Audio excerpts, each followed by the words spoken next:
The scene begins outside the White House, where reporters are gathered, waiting for clarity in a moment of escalating rhetoric between the United States and Canada. The atmosphere is steady but tense. This is not a dramatic rupture, yet something has shifted. A sense of accumulated strain hangs over what is ordinarily a routine briefing environment. Cameras prepare to record, microphones are angled forward, and the door opens as Kevin Hassett, the director of the White House National Economic Council, steps forward. He pauses briefly, acknowledging the reporters in front of him. There is no lengthy preamble. The question is already implied. Why did President Donald Trump abruptly reaffirm his intention to cut off trade negotiations with Canada? What changed? What does this mean for the future of North American trade? Hassett's tone is measured, but the message is unmistakable. He says, "The president truthed something that reveals his frustration with the actions and postures of the Canadians through months of negotiations, and we'll see how it goes." It is a statement spoken carefully, but it lands clearly. The issue here is not a single event, not one meeting, not one dispute. It is a build-up, something cumulative. For months, the United States and Canada had been engaged in negotiations aimed at smoothing out trade disputes, aligning customs expectations, and updating mechanisms established under years of existing agreements. These processes are typically slow, technical, and procedural. But beneath policy language, there are personalities, national strategies, and political pressures at work. And at this particular moment, those undercurrents have surfaced. Hassett continues, his words become more specific. "I think the frustration has built up over time. I've been involved in some of these negotiations, and the Canadians have been very difficult to negotiate with. And you look at all the countries around the world that we've made deals with, and the fact that we're now negotiating with Mexico separately reveals that it's not just about one ad, that there's frustration that's built up. This is the core of the story. A weekend advertising campaign in Canada that criticized US tariff positions may have triggered the president's public reaction, but the reasons run deeper. According to the White House, the Canadian negotiating stance has been too rigid, too slow, too conditioned by political considerations that are, from the US viewpoint, unhelpful. The reporters ask, what exactly is causing this difficulty? Hassett answers, choosing his words carefully again. I guess the lack of flexibility, and also I would guess that leftover behaviours from the Trudeau folks that can be very frustrating for people who are negotiating. Here, a more sensitive thread emerges, the relationship between two governments that are geographically close, economically interdependent, but politically distinctive in tone and approach. Differences in leadership style between Washington and Ottawa have been visible for years. One administration favours sharp public positioning, rapid decisions, and the readiness to disrupt negotiations when leverage is needed. The other tends to emphasise multilateralism, gradual pacing, and diplomatic framing. Even allies can find themselves at odds when the pace and posture of their decision-making diverge. But the economic backdrop is key. Trade between the US and Canada is vast. Integrated supply chains link factories, farms, shipping terminals, pipelines, technology firms, and service industries across the border. Millions of jobs depend on predictable flows of goods. Automobiles manufactured in North America, for example, often contain parts that cross the border multiple times before assembly is complete. Aluminum, timber, grain, and energy infrastructure move in both directions. Disruptions in negotiation introduce uncertainties that business planners notice immediately. Yet the statement from the White House suggests the negotiations have reached a stage where patience has thinned. The remark about Mexico is particularly important.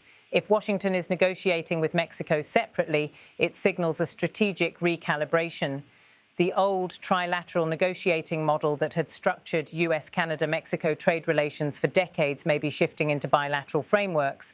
That is not a formal policy, at least not yet, but the signal is clear enough for all parties observing from financial, diplomatic and economic sectors. And so the question becomes, what is the path forward? From the US point of view, the message is that negotiations may resume, but only when Canada demonstrates willingness to shift its approach. This does not mean the end of trade cooperation. The existing agreements, including tariff schedules and regulatory alignments, do not vanish overnight. But the tone matters. Markets react to tone. Legislatures react to tone. Voters respond to tone. In Ottawa, the government has attempted to downplay the rupture. Canadian officials have pointed to progress in several areas, signalling that talks could resume. Yet the White House briefing here suggests that simply returning to the table is not the issue. A substantive change in negotiation posture is what Washington is signaling it expects. To understand why this matters now, it is necessary to situate it in the broader context of global trade realignment. Over the past several years, the United States has re-evaluated many trade relationships in Asia, Europe, and the Americas. The approach has emphasized demanding concessions where US officials believe imbalances exist. To some, this appears confrontational. To others, it is a reset of long-standing structural conditions. Canada occupies a unique place in this landscape, economically intertwined, culturally aligned, militarily allied. Yet, precisely because of that closeness, disputes can carry strong emotional and political resonance. When expectations of flexibility are unmet, frustration accumulates faster than in relationships where distance itself moderates urgency. In this moment, Kevin Hassett's remarks are doing more than describing negotiations. They are signaling that Washington believes the pressure phase is necessary. The president's reaction, expressed in a brief post, was not improvised, according to this framing. It was the result of a gradual build-up. The visuals at this moment reinforce the message. Hassett speaks calmly, without heightened emphasis, without dramatic gestures. The power of the message lies in its steadiness. There is no attempt to escalate tension rhetorically. Instead, the tone suggests the US believes the facts speak for themselves. Frustration has built up. Negotiation flexibility has not met expectations. The president has made a decision, and the administration is aligning behind it. For viewers, it is important to understand that this does not signal the collapse of US-Canada relations. Diplomatic ties continue, military cooperation continues, economic integration continues, but the relationship has entered a period where symbolic moves carry strategic weight. In political communication, symbols matter. An advertising campaign criticizing US tariffs may appear routine within domestic Canadian politics. But when economic negotiations are fragile, that gesture can become amplified, triggering sharper strategic recalibrations. Meanwhile, businesses on both sides of the border are watching closely.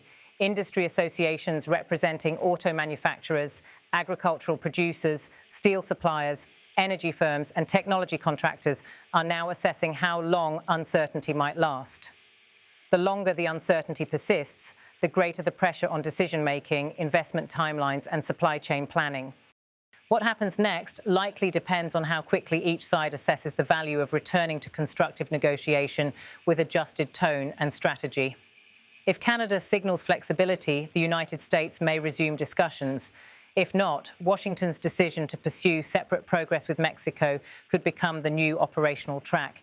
And so this moment, though delivered in a quiet press briefing, is significant. It captures a turning point, a pause in the expected rhythm of North American trade diplomacy. A reminder that even among the closest of allies, negotiation is not simply technical.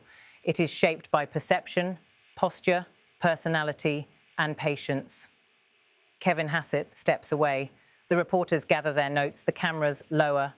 No dramatic confrontation, no raised voices, just a clear message. Frustration has built up and the next move is not automatic. In international negotiations, silence is sometimes the loudest part of the conversation.